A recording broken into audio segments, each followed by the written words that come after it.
You're still watching The Fourth Estate on NTV, and our guest tonight is, we have a single guest tonight, Brenda Nabokena.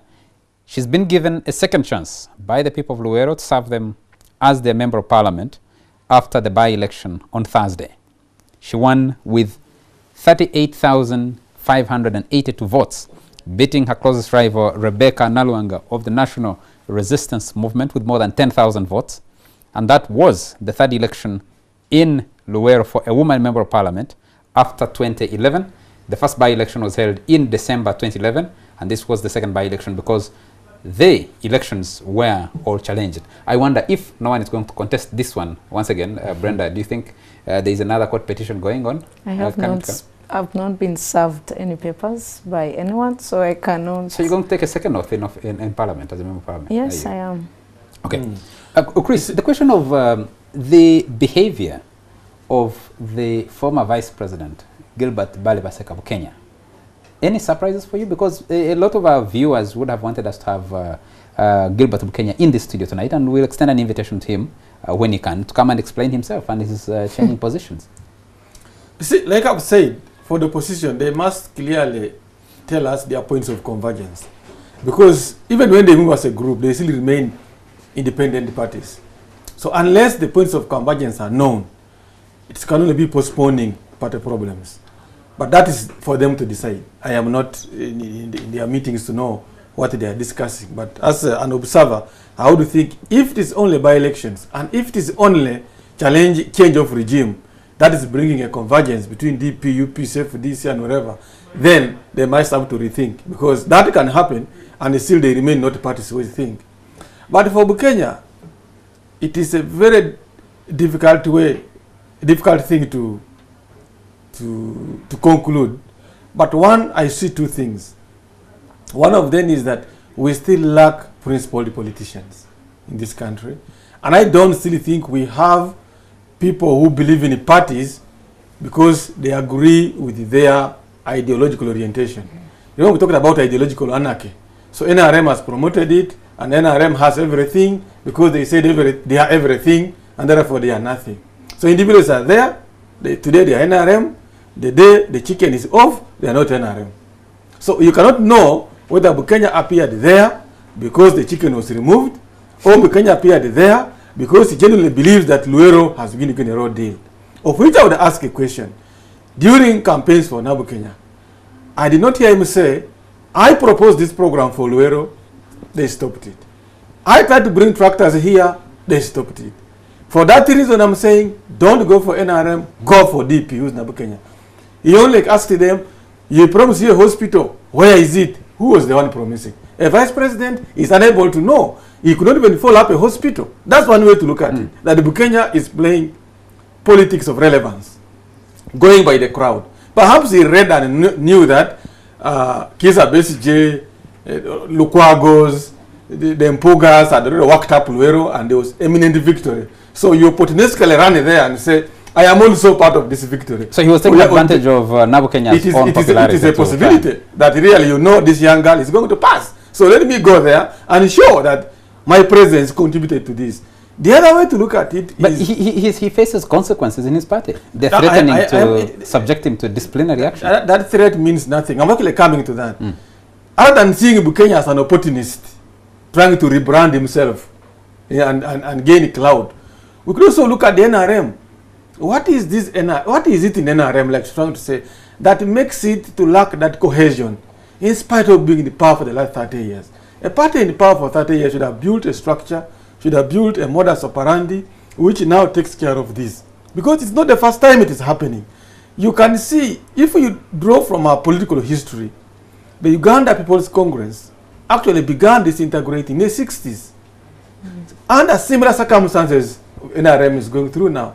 Remember when Apollo Milton Obote had problems with Kivejinja, had problems with Bidandi Sali.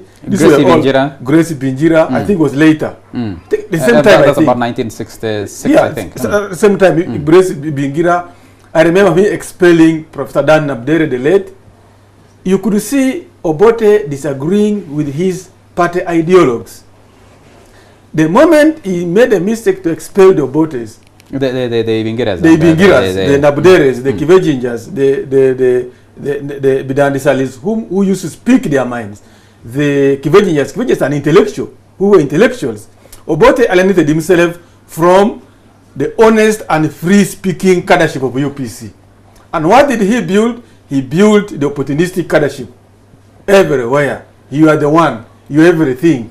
So, how does it lead to NRM?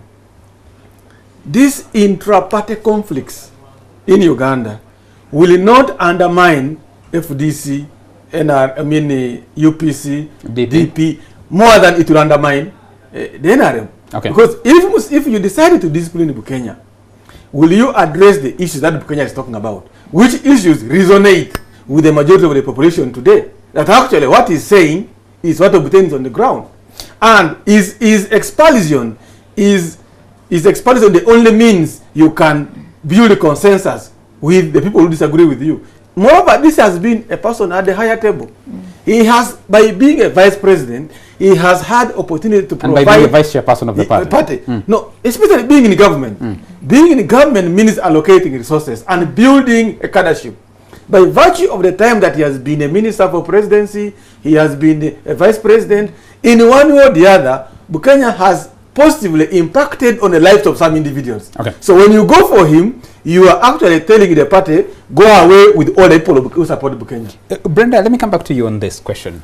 Do you think that Professor Bukenya is trying to rebrand himself? And does he succeed with his effort in joining you? Because there are people who look at you and say, you had won an election without him in 2012. You, from what you're telling us, you were sure you're going to win this election. And besides, if you have all these party leaders rallying behind you, then chances that you would have won on your own are higher. But now he's claiming a portion of your victory. I think, first of all, I was sure about this election, and also the support that I had got from several other parties.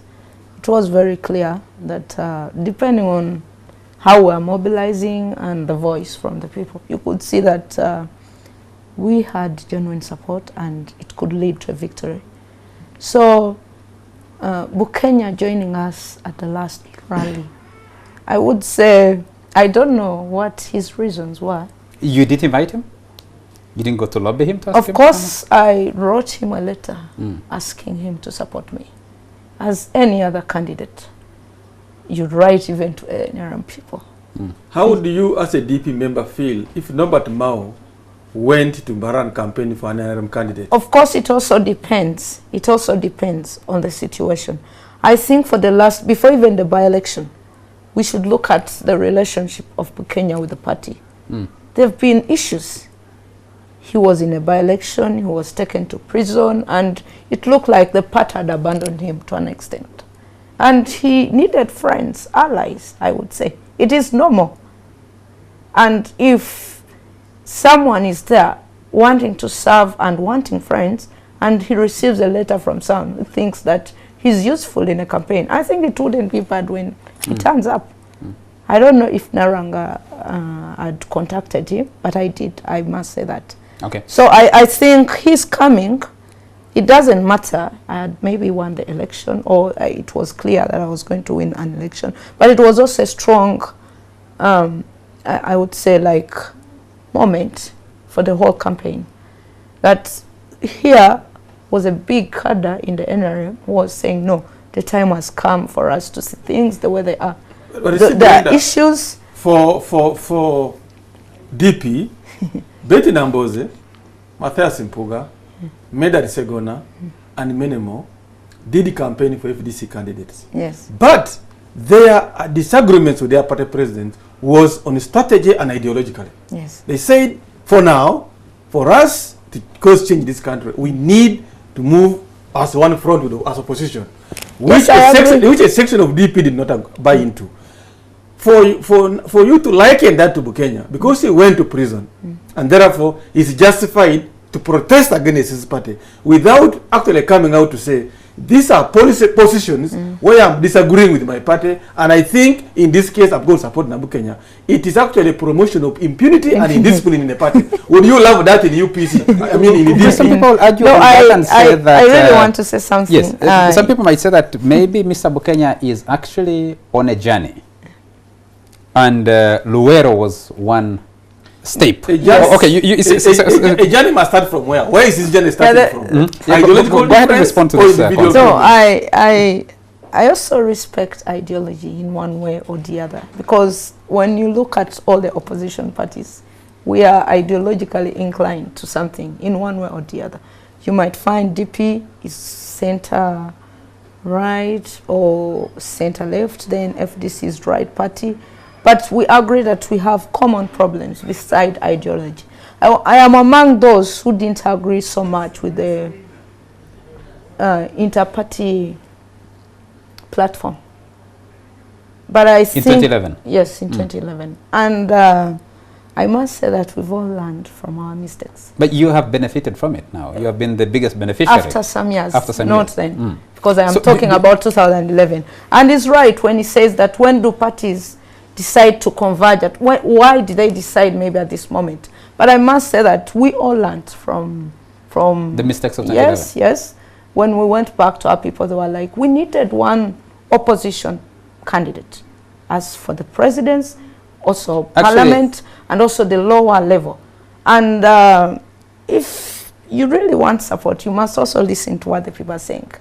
And I am telling you that when I went for the by-election, there was an FDC candidate, and I won. So but it was also tough. So Nabokena, in Luweero, whom were your voters supporting? They were supporting DP or they supported the inter-party? No, when you ask them, you're voting today, are you voting DP or you are voting the inter-party? Actually, this campaign was issue-oriented. To some extent, the voters were bringing out the issues before I even mentioned them. And they've supported... So it is a protest vote against NRM? Yes. So the question is, before we take the break, do you think from your victory in this by-election, yes, the opposition is more grounded in Luweero, or you in Nabokena won, and then if another constituency opened up and the opposition were not as united as it were, or the candidate was not as strong as they were, they would actually win that? Actually, I must say that in the first case, I went as a DP candidate, and it was more of Brenda as a candidate and winning. But in most cases, when you go for an election, there's one person who starts the journey. And most people might converge because of that person to give support, run around, mobilize. But along the way, others come on board and the issues are taken. Because it was a big platform for all opposition people to come in, speak. And after the campaign, you could see that people are demanding. We want to see more opposition MPs in. Actually, the opinion poll that the Monitor has been running says that if you vote a UPC candidate. Chris, I'm afraid we need to take a break. Let's pick up that question after a short commercial break. Brenda organized a birthday celebration for President Yoweri Museveni a few years ago. That actually launched you into politics. You carried a cake, and Tata Muhoozi was 73 according to you. He came to campaign against you just before you were tear-gassed. And he said you had been misled. You're a good girl. If you hadn't been misled, you'd be a good girl. You got the wrong mentors. Let's pick up the debate after a short commercial break.